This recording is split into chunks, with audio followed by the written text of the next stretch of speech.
रक्षा प्रवक्ता कांग्रेस के हैं रंजीत जी। जो बात आपने कही कि तेजस्वी ने अच्छी बात कही है कि हम इंसानियत को सजाएंगे, मस्जिद और मंदिर दोनों को सजाएंगे। अच्छी बात है, सजाना भी चाहिए, लेकिन दूसरी पार्टी के लोगों को चिंटू बताएंगे, ये कौन सी बात है? दूसरा, ये बात कहने से बेहतर मुद्दों का जिक्र होता। कांग्रेस मुद्दों की बात कर रही है, वो कह रहे हैं कि नहीं हम सिर्फ इंसानियत सजाएंगे, और बीजेपी के जो समर्थक हैं उनको चिंटू बताएंगे। राजेश जी ने अभी बहुत अच्छी बात आपको बताई कि किस तरह से राजनीतिक विमर्श का जो एक स्तर था वो कैसे नीचे नीचे गिरा है, ये बात निश्चित है। और दूसरी बात कि भारतीय जनता पार्टी तो इस स्तर को गिराने में सबसे ऊपर रहती है।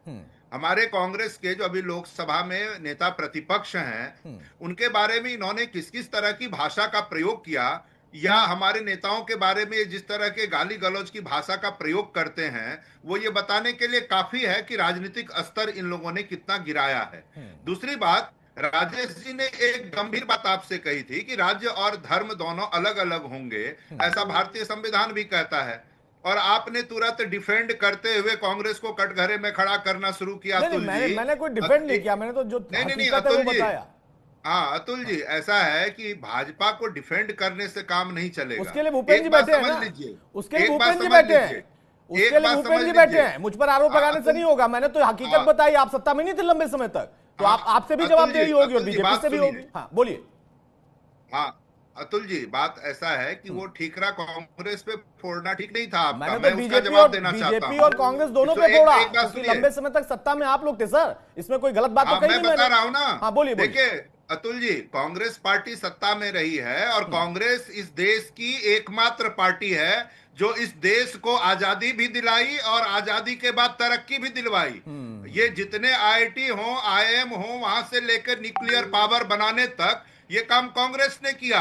और पाकिस्तान ने एक बार हिमाकत की तो उसका दो टुकड़ा करने का काम भी कांग्रेस ने किया। ये नहीं कि हमने बातें तो बड़ी बड़ी कर दी और एक बार अमेरिका ने आंख क्या दिखाया, हम सीज फायर पर उतारू हो गए और कहते रहे कि हमारा इतने इंच का सीना है। ये कांग्रेस ने नहीं किया। कांग्रेस ने अगर पाकिस्तान ने एक बार हिमाकत की ना, तो उसके दो टुकड़े करके बांग्लादेश को अलग कर दिया। कांग्रेस वो पार्टी है। तो कांग्रेस के बारे में जब बात करते हैं तो ये भी आप देखें। नहीं, मुझे याद है, बिल्कुल याद है। अभी तक कांग्रेस मुझे ये भी पता है, सुनिए रंजीत जी, मुझे यह भी पता है कि कांग्रेस जिसने आजादी दिलाई थी ना, उसको महात्मा गांधी ने ही कहा था कि अब इसकी जरूरत नहीं है, भंग कर दो। तो ये वो वाली कांग्रेस है ही नहीं। दूसरी बात नहीं, जो सच्चाई वो आपकी होगी या उनकी होगी, वो आपस में तय कर लीजिए। दूसरी बात बताता हूं, जिस समय आपने हमारी सेना के जरिए, आप नहीं गए थे और बीजेपी नहीं गई थी, हमारी सेना के जरिए जब आपने चढ़ाई की और पीओके उस वक्त आप ले नहीं पाए, बांग्लादेश तो दे दिया आपने, दो टुकड़े कर दिए, लेकिन पीओके नहीं ले पाए, ये भी हकीकत है। बहरहाल रंजीत भारती का जवाब देंगे आप। जो सवाल यहाँ पर है, आप उसका जवाब ले रहे हैं। मैं जवाब देता हूं। मेरा सवाल यह है भारती जी, जो हकीकत बीजेपी की और जो हकीकत कांग्रेस की है, क्या उसको हम खारिज कर सकते हैं? वो साफ तौर पर कह रहे हैं कि कांग्रेस को छोड़ दीजिए, बीजेपी को पकड़िए। सत्ता में सबसे लंबा कांग्रेस का समय, उसके बाद का समय बीजेपी का है, हम छोड़ के कैसे बात करेंगे? अतुल जी, मुझे भी कुछ बोलने का अवसर दें। भारती साहब आपका जवाब दे दें, उसके बाद आप बोलिएगा सर, बिल्कुल बोलिएगा।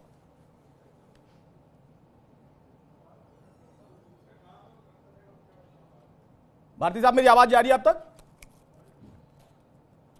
अच्छा, मुझसे सवाल किया राजेश भारती जी आपसे, जो कांग्रेस के प्रवक्ता है उनका ये कहना है कि हम कांग्रेस का जिक्र ना करें, सिर्फ बीजेपी का करें। मैं तो कह रहा हूं कि कांग्रेस ने लंबे समय तक सत्ता चलाई है, उससे भी सवाल होगा, और बीजेपी जो कि मौजूदा समय में सत्ता में है, उसको भी जवाब देना पड़ेगा। देखिए, जवाब जो है ना, इतिहास से कभी नहीं मांगा जाता। जवाब अतुल जी जो हर समय वर्तमान से मांगा जाता है। इतिहास के पन्नों में जाके जवाब इतिहास मांगता है, वर्तमान नहीं मांगता। जब आप इतिहासकार के रूप में, इतिहास के छात्र के रूप में हो या इतिहासकार के रूप में जब चीजों का आप अध्ययन करेंगे ना, तो इतिहास के जवाब जो है इतिहास से मांगे जाते हैं। नेहरू जी ने क्या किया, और आपने ही अभी एक न्यूज के साथ व्यूज भी दे दिया कि वो पीओके ले सकते थे। माने दुनिया में ऐसे बहुत कम घटना है जब किसी एक मिनट कि किसी एक युद्ध से एक देश क्रिएट कर दिया गया हो, उसके बाद भी सवाल आपने ये कर दिया। ये बीजेपी करती है सर, मेरा सवाल नहीं है, ये बीजेपी करती है, ये बीजेपी सवाल करती है कांग्रेस से। नहीं नहीं, ये देखिए, लेकिन आप न्यूज की आप मैंने प्रोग्राम को कोट किया है, मैंने कोट किया कि नहीं। बीजेपी ये काउंटर कर देती है, आप उसका विश्लेषण हाँ, करिए। लेकिन देखिए इस तरह से जो है कि चीजों को नहीं देखा जा सकता। पिछले 11 वर्ष में या बिहार में नीतीश कुमार पिछले 20 वर्षों से बैठे हैं, तो नीतीश कुमार को जवाब देना है कि उन्होंने 20 वर्षों में क्या किया बिहार में। ये बात एकदम ठीक है कि ये सवाल नीतीश कुमार से पूछे जाएंगे, और उससे पहले के सवाल जब लालू यादव मुख्यमंत्री थे और बाद में राबड़ी देवी, तो उनसे भी सवाल पूछा, स्वाभाविक है, उनसे भी सवाल पूछा जाता था। लेकिन ये सवाल देखिए, बिहार में जो सबसे बड़ी समस्या, अगर मुझे 2 मिनट टाइम दिया जाए, बोले बोले सर, बोले बिल्कुल। बिहार की सबसे बड़ी समस्या ये जो है, देखिए जातिवाद तो लगभग भारत के सभी राज्यों में अपना पूरा असर राजनीति से लेके समाज पे रखता है, बिहार में भी रखता है। अब स्केल पे मैं उसको मेजर नहीं करना चाहता तो कितना रखता है, लेकिन एक अच्छा खासा असर रखता है जाति। जो समस्या है बिहार की वो है ब्रेन ड्रेन।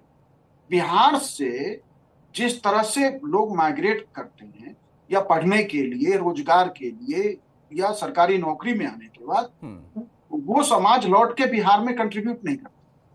जब वो समाज बिहार में लौट के कंट्रीब्यूट नहीं करता, तो सवाल तो उनसे भी पूछा जाएगा ना कि यदि उन लोगों ने बिहार में कंट्रीब्यूट किया होता, तो जैसे आप देखें कि जो हमने प्रवासी भारतीयों को वोटिंग राइट दिया है, क्यों दिया है वोटिंग राइट?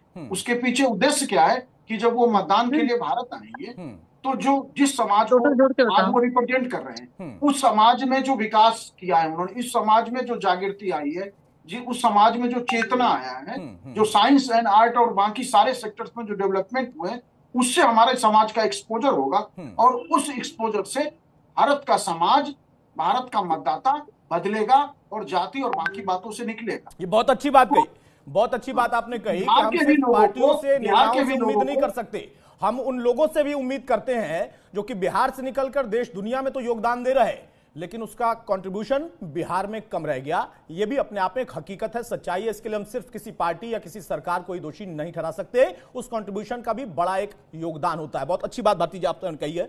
सारिका हमारे साथ फिर जुड़ जाएंगे, लेकिन उसके पहले भूपेन जी एक काउंटर आप करेंगे। सीधा सा सवाल है कि आप इतिहास गिनाते रहेंगे, वो वर्तमान पर सवाल पूछते रहेंगे, लेकिन मुद्दे नहीं है। मुद्दा क्या है? पाकिस्तान, नमाजवाद, मौलाना और शायराना अंदाज। ऐसा है भाई साहब, मैं बहन सारिका पासवान जी का जवाब दे दूं। अभी बिहार का प्लानिंग कमीशन का एक रिपोर्ट है जिसमें 46% बिहार के अंदर में गरीबी थी, आज 16% रह गई है। 50 और जो है 1% बिजली था पूरे बिहार में, उनके रीजन में, लालू जी के रीजन में 90 के दशक में, आज 85% हो गई है। और उस समय जो है ना 22% इलेक्ट्रिफिकेशन था मेरे भाई बिहार के अंदर में, अब 100% हो गए। इनकम पर कैपिटल जो है इनके रीजन में 7% था, आज हमारा 66,000 हो गया रुपया हो गया पर कैपिटल। आपके समय में 2.3% ग्रोथ रेट था, और मेरे आज के समय में 10.43% ग्रोथ रेट है मेरे भाई। आपके समय में महिला आरक्षण नहीं था, और हमारा पूरे बिहार में आदरणीय नीतीश कुमार ने जब 2006 में सरकार बनाई, तब पूरे प्रदेश में जहां पर 1,20,00,000 महिलाएं को सेल्फ हेल्प ग्रुप से जोड़ करके जीविका दीदी को रोजगार दिया, 1,20,00,000 महिलाएं को, जिसके कारण है कि बिहार में जो है जो जितने एमसीसी माले, ये बड़े बड़े जो संगठन थे जो नरसंहार होते थे इनके रीजन में, वो खत्म हो गए मेरे भाई। मैं ठीक है, विकास की सारिका जी से इसका जवाब देता हूं। सारिका जी, आप इंसानियत समझाएंगे और वो कह रहे हैं कि नमाजवाद आप बढ़ाएंगे, ये आरोप आप पर उन्होंने लगा दिया, बाकी विकास तो होता रहता है। मैं देखिए इसीलिए तो हम कह रहे हैं ना, जो दावा कर रहे हैं संविधान बचाने की, अगर संविधान ढंग से पढ़ लिए होते तो ना इन्हें नमाजियों से दिक्कत होती, ना इन्हें समाजवादियों से दिक्कत होती। लेकिन क्या है ना कि हमारे प्रिम्बल ऑफ कॉन्स्टिट्यूशन के पहले पेज में ही लिखा गया है, हम सब लोग धर्मनिरपेक्ष हमारा देश है, और बंधुत्व और भाईचारे की बात हमारा संविधान हमें सिखाता है, जिससे कि दूर दूर तक एनडीए का कोई लेना देना नहीं है। एनडीए वाले कहते हैं कि हिंदुत्व की बात, सनातन की बात और 145 करोड़ भारत की जनसंख्या है, जिसमें अत्यधिक जो लोग हैं वो हिंदू हैं। अब एक बात बताइए, अचानक ये हिंदुओं की चिंता छोड़कर इनको मुसलमानों की चिंता कैसे आ गई भाई? तो आप पे तो शक और संशय होना निश्चित है। आप पहले हिंदुओं के लिए तो सोचते हैं कि उन्हें कम से कम अच्छी शिक्षा आप कैसे दिलवाएंगे, कैसे हॉस्पिटल उनके लिए अच्छी बनवाएंगे, कैसे उन हिंदुओं के लिए आप रोजगार दें, आप कैसे वो हिंदुओं के विकास की बात करें। लेकिन आज हिंदुओं का मुद्दा गौन हो गया है। आप आज हिंदुओं की अनदेखी कर रहे हैं, आप आज उन मुसलमानों के लिए इतने चिंतित दिख रहे हैं। तो देखिए, ये तो समझ में आ रहा है कि आपने हिंदुओं का त्याग कर दिया, आपने सनातन का त्याग कर दिया, लेकिन इसको आपको स्वीकार करना पड़ेगा ना। अगर आपने हिंदुत्व का त्याग किया, सनातन का त्याग किया, अचानक आपकी मोहब्बत जो है मुसलमानों के प्रति बढ़ गई है, आपकी चिंता उनके लिए बढ़ गई है, तो ये अपने आप में चिंता का विषय हम सबों के लिए होता है। देखिए, भारतीय जनता पार्टी जो हमेशा ही धार्मिक ध्रुवीकरण की राजनीति करती आई है, वक्फ की ये नए नियम ला करके, कानून बना करके, इनकी बस एक ही मंशा है कि कैसे मुसलमानों को प्रताड़ित किया जाए, कैसे ये जो इनकी हमेशा रही है, चुनाव से पहले हिंदू मुस्लिम करा देना है भाई, जात और पात की राजनीति में बांट देना है। ये चुनाव के समय ही क्यों हम लोगों को पाकिस्तान भेज देते हैं? चुनाव के ही समय ये क्यों बताने लगते हम नमाजी हैं? हम नमाजी नहीं है, सिर्फ हम तजिया की भी पूजा करते हैं और मंदिर में जाके घंटी भी बजाते हैं। सनातन हमारे दिल में, हिंदुत्व हमारे व्यवहार में है, लेकिन हम मुसलमानों के भी धर्म की इज्जत करते हैं, क्योंकि इन मुसलमानों का भी खून जो है ना, इस भारत की आजादी में उनका भी कतरा बहा है। अगर नहीं बहा है तो आरएसएस वाले लोगों का नहीं बहा है, क्योंकि ये अंग्रेजों की तो मुखबिरी कर रहे थे। ये तो गोडसे के पुजारी सावरकर, जो कि वीर माफी वाला व्यक्ति, जो अंग्रेजों के पैसे पे पल रहा था, जो कि मुखबिरी का काम किया करता था। तो आरएसएस और भारतीय जनता पार्टी का कोई योगदान भले रहा ना रहो, लेकिन इन मुसलमानों का भारत की आजादी में बहुत बड़ा योगदान रहा है। आज लेकिन चिंता का विषय है कि जो लोग अभी तक मुसलमानों की राजनीतिक जो है उनको प्रताड़ना के लिए कर रहे थे, वो आज अचानक उनकी चिंता करिए। तो देखिए, इस कानून के पीछे भारतीय जनता पार्टी की मंशा स्पष्ट है। और इसके पहले भी आपको पता होगा कि किसानों की भी बेहतरी के लिए इन लोगों ने एक कानून लाया था। कह रहे थे, बड़े बड़े दावे कर रहे थे कि ये बिल आएगा, ये कानून बनेगा तो ये हो जाएगा, वो हो जाएगा, दिस हो जाएगा, डैट हो जाएगा। लेकिन कितना हुआ भाई? क्या हुआ? अंत में सरकार को बैकफुट पे जाना पड़ा, सरकार को वो काले कानून लेने पड़े, क्योंकि कृषि कानून जल्दी से भूपेंद्र जी एक काउंटर जवाब, उसके बाद मैं रंजीत जी के पास जाऊंगा। प्रोफेसर रंजीत, आ रहा हूं आपके पास। हाँ बताइए भूपेंद्र जी। ऐसा है, हमारी बहन सारिका जी जो है ना, बहुत तरह की बात की। आरएसएस राष्ट्रवाद का प्रतीक है बहन, इसकी चिंता मत करना। अब रही बात विकास की, तो विकास जो है अब दिख रहा है। अब देख लीजिए, हमारे आदरणीय नरेंद्र मोदी जी के सौजन्य से और आदरणीय नीतीश कुमार के नेतृत्व में बिहार के अंदर में अभी जो है विधवा पेंशन और जो है विकलांग पेंशन 400 से 1100 रुपया करके पूरे बिहार के 1 करोड़ परिवारों को, यदि 1 करोड़ परिवार में 4 परिवार यदि वृद्धा पेंशन, विधवा पेंशन यदि है, तो वह जो है ना 4400 रुपया, 4400 रुपया हमारे पड़ा आपको। ये है हमारा विकास। पटना के अंदर में भुंज बना है, आप पता कर लीजिए, 17,000 करोड़ का मेट्रो सिटी बन रहा है पूरे बिहार के अंदर में। कहीं भी जाना तो मात्र 4 घंटा। और हमारे आदरणीय नरेंद्र मोदी जब आते हैं, सारिका कुछ कहना चाह रही है। सारिका देखिए भाई, वो बता रहे हैं, गिना रहे हैं क्या क्या विकास हुआ और क्या क्या करेंगे आगे। देखिए, थोड़ा देर ध्यान से सुन लो बहन। नहीं, मैं बताती हूँ। मैं आप जो सुनो, आप जो, अरे बहन मेरी बात सुनो, तुम बोलना, मैं नहीं बोला था। आप जो ये बताओ बहन कि हमारे आदरणीय तेजस्वी जी आज से कुछ दिन पहले गए थे, पाल भाइयों से मीटिंग किए। वो पाल भाइयों से मीटिंग इसलिए किए कि मेरा सरकार आएगा तो 20-20 को भेड़ी देंगे। अभी बताइए कि माई समीकरण में किसनोट मजरोट है या 90% गाय मारता है, उसको आप क्या दे रहे हैं? ये बताइए, आप घरेलू आयोग तो बना लिए, तो जादव आयोग काहे नहीं गाय दे रहे हैं तेजस्वी जी 10-10 को? जवाब ले लेते हैं, जवाब ले लेते हैं भूपेंद्र जी, जवाब ले हैं। लेते हैं। सवाल आपने कर लिया, जवाब ले लेते हैं जल्दी से। सारिका, सारिका जवाब दे। अरे भाई हमारा गाय कहाँ है ये न बताओ। सारिका, चल सारिका जी, जी जी बिल्कुल, नहीं नहीं, आप अभी गिनवा रहे थे। देखिए अभी ये कह रहे थे कि इन्होंने पॉवर्टी रेट के बारे में ये बात कर रहे थे। मेरी आवाज जा रही है? आ रही है सारिका, बोलिए आप। हाँ, पॉवर्टी रेट के बारे में बात कर रहे थे, तो मैं इनको याद दिलाना चाहूंगी लालू जी की शासनकाल से पहले जो बिहार में है ना 54.3% जो है ना वो गरीबी थी, लेकिन लालू जी की जब सरकार बनी तो वो गरीबी जो है ना वो घट के 41% रह गई। ये है, और अभी वर्तमान में जो स्थिति है, अगर आप नीति आयोग की रिपोर्ट निकाल के देख लें तो आपको पता चलेगा कि बिहार कितने बदतर हालात में है। लेकिन बेशर्मी की तो हद ये है कि अभी भी आप लोग कहते हैं कि बिहार को आपने बहुत दिया। कितना आपने फैक्ट्री दी, नहीं कितना आपने फैक्ट्री लगा दी, कितने पावर ग्रिड लगा दिए आपने, ये बताइए मुझे, कितने फैक्ट्रियां आपने लगा दी, कितने पावर ग्रिड लगा दे? अरे दुर्भाग्य, आप बिजली की बात करते हैं, आप प्रतिदिन बिहार में सबसे अत्यधिक महंगी बिजली जो है वो बिहार वासियों को दी जा रही है।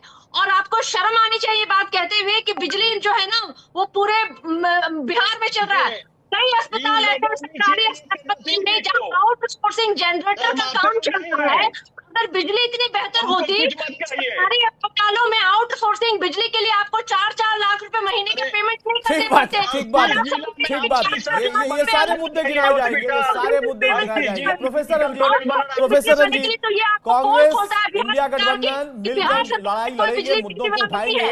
आपको लगता है कि इस बार क्या आपने ट्रैक से भटका पाएगी बीजेपी पाकिस्तान का जिक्र करके या किसी और का जिक्र करके, या इंडिया गठबंधन जब चुनाव में जाएगा इन मुद्दों पर ही लड़ेगा, इन मुद्दों का ही जिक्र करेगा और वहीं से उसका परिणाम निकलेगा? प्रोफेसर रंजीत, देखिए अतुल जी, अभी भूपेंद्र जी आरएसएस की बड़ी बात कर रहे थे। मैं केवल एक वाक्य कहना चाहूंगा कि जिस संगठन को इस देश का तिरंगा लहराने में 52 वर्ष लग गया हो, वो राष्ट्रवाद पे बड़ा बड़ा भाषण दे तो ठीक नहीं होता। अब बीच में ना बोले भूपेंद्र जी, अब थोड़ा धैर्य रखें सुनने का। बोलिए, मैं ये कहना हूं कि आप जिस संगठन 55 साल में अब धैर्यपूर्वक सुने भी, ऐसा है भाजपा में ये सिखाया नहीं जाता है।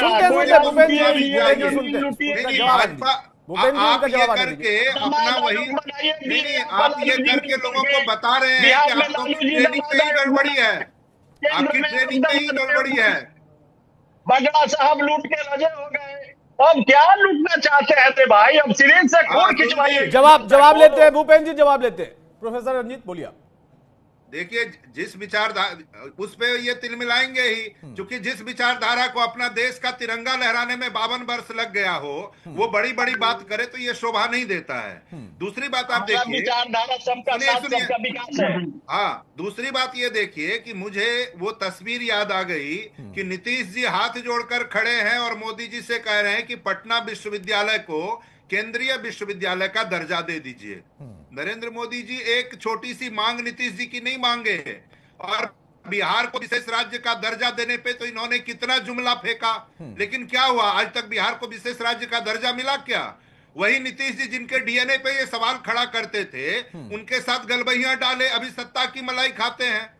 और नीतीश जी कहते थे कि संघ मुक्त भारत बनाएंगे, मर जाएंगे मिट जाएंगे, लेकिन भाजपा के साथ नहीं जाएंगे। लेकिन क्या हुआ? नहीं मंत्री बनने का। अरे भूपेंद्र जी अभी थोड़ा सुन लो, अभी और भी बहुत सवाल का जवाब देना है आप लोगों को।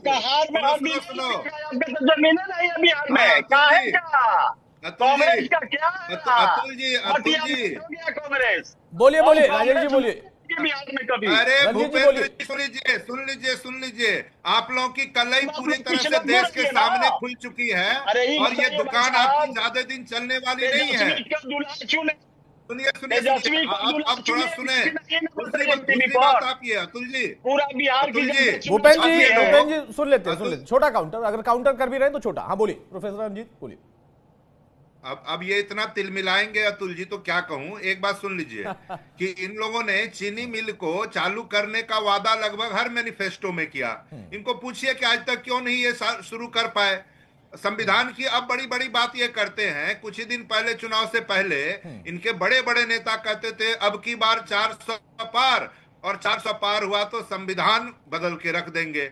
देश की जनता ने इनको सबक सिखाया, अभी भी सबक सीख लीजिए भूपेंद्र जी। और दूसरी बात आप ये समझ लीजिए कि आप ही के गठबंधन में एक हनुमान भी छोड़ा जाता है। अब वो समय आ गया है कि फिर से बिहार मोदी जी का हनुमान पहुंचने वाला है। अब तो वो हनुमान कह रहा है 243 सीट पर चुनाव लड़ेंगे, तो जरा वो भी देख लीजिए, क्योंकि ये लोग अपने गठबंधन के दलों को भी छोड़ते नहीं हैं। नीतीश जी और उनके दलों के लिए भी ठीक है, एक समझ गया सबक है। प्रोफेसर रंजीत, मैं समझ गया, ये सारी चीजें होंगी, सारे मुद्दे होंगे। भारती साहब, फाइनल कमेंट ही बहुत संक्षेप में, समय की पाबंदी। अब जब सारे मुद्दों का जिक्र हमने कर लिया, उसमें एक विषय निकल कर आया कि इंडिया गठबंधन के हाथ वक्फ कानून, उसका इस्तेमाल वो कर रहे हैं हथियार के तौर पर। वो कह रहे हैं कि इससे मुसलमान समाज का नुकसान हो जाएगा, यही हमारा मुद्दा है, इसी के इर्द गिर्द चुनाव होगा। क्या आपको लगता है कि इसका जवाब बीजेपी माकूल दे पाएगी या नहीं दे पाएगी, पाकिस्तान की एंट्री कराकर, मौलाना बताकर, नमाजवादी बताकर?